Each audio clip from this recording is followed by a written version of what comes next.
ನಮಸ್ತೆ, ನಾನು V S Lakshmi. ಇವತ್ತಿನ ರೆಸಿಪಿ ಬಂದು ನಾನು ಬೀಟ್ರೋಟ್ ಪಲ್ಯ ಮಾಡ್ತಾಯಿದ್ದೀನಿ. ಯಾರೆಲ್ಲ ಬೀಟ್ರೋಟ್ ಪಲ್ಯ ಅಂದರೆ ಮನೆಯಲ್ಲಿ ಸಾಮಾನ್ಯವಾಗಿ ಮಕ್ಳಿಗೆ ಇಷ್ಟನೇ ಆಗೋದಿಲ್ಲ. ಅವರೆಲ್ಲ ಈ ರೀತಿ ಮಾಡಿದ್ರೆ ಒಂದು ಸತಿ ರುಚಿಯಾಗಿ ತಿನ್ಬೋದು. ನಾನೀಗ ಒಂದು ಕುಕ್ಕರ್ಗೆ ಅರ್ಧ ಗಂಟೆ ನೆನೆಸಿಟ್ಟಿರೋ ಕಡಲೆಬೇಳೆನ ಒಂದು 50 ಗ್ರಾಮಷ್ಟು ಕಡಲೆಬೇಳೆನ ನೆನೆಸಿಟ್ಟಿದೆ.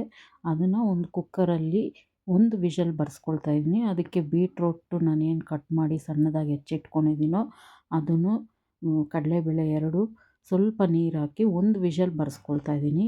ಈ ಕಡೆ ಒಂದು ಬಾಣಲಿನಲ್ಲಿ ಸ್ವಲ್ಪ ಎಣ್ಣೆ ಹಾಕ್ಕೊಳ್ತಾ ಇದ್ದೀನಿ. ಎಣ್ಣೆ ಹಾಕ್ಕೊಂಡು ಅದಕ್ಕೆ ಸಾಸಿವೆ, ಜೀರಿಗೆ, ಕಡಲೆಬೇಳೆ, ಉದ್ದಿನಬೇಳೆ ಎಲ್ಲನೂ ಒಗ್ಗರಣೆ ಕೊಟ್ಕೊಂಡು ಈಗ ಒಂದು 3 ಈರುಳ್ಳಿನ ನಾನು ಉದ್ದಕ್ಕೆ ಹೆಚ್ಚಿಟ್ಕೊಂಡಿದ್ದೀನಿ.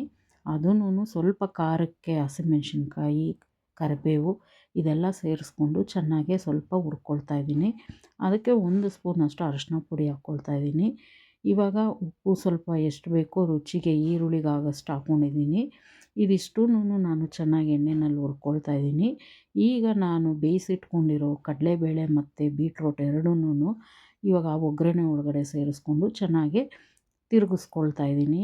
ಮತ್ತು ಮಸಾಲೆ ಎಲ್ಲ ಸೇರೋ ಥರ. ಈಗ ಕಾಯಿ ತುರಿ 1 ಬಟ್ಲು ಮತ್ತು ಸ್ವಲ್ಪ ಕೊತ್ತಂಬರಿ ಇದಿಷ್ಟನ್ನೂ ಹಾಕಿ ಚೆನ್ನಾಗಿ ಬಾಣಲಿನಲ್ಲಿ ಇನ್ನೊಂದು 5 ನಿಮಿಷ ಅಷ್ಟು ನಾವು ಅದನ್ನು ಚೆನ್ನಾಗಿ ಹುರ್ಕೊಂಡ್ರೆ ಬೀಟ್ರೋಟ್ ಪಲ್ಯ ಹೋಟೆಲ್ ಸ್ಟೈಲಿನಲ್ಲೇ ಚೆನ್ನಾಗಿ ಬರುತ್ತೆ. ಚಪಾತಿಗೆ ಇದಕ್ಕೆಲ್ಲದಕ್ಕೂ ತುಂಬಾ ಚೆನ್ನಾಗಿ. ಯಾರಿಗೆಲ್ಲ ಈ ರೆಸಿಪಿ ಇಷ್ಟ ಆಗಿದೆಯೋ ಎಲ್ಲರೂ ಲೈಕ್ ಮಾಡಿ, ಶೇರ್ ಮಾಡಿ, ಸಬ್ಸ್ಕ್ರೈಬ್ ಮಾಡೋದನ್ನ ಮರಿಬೇಡಿ. Thanks for watching this video.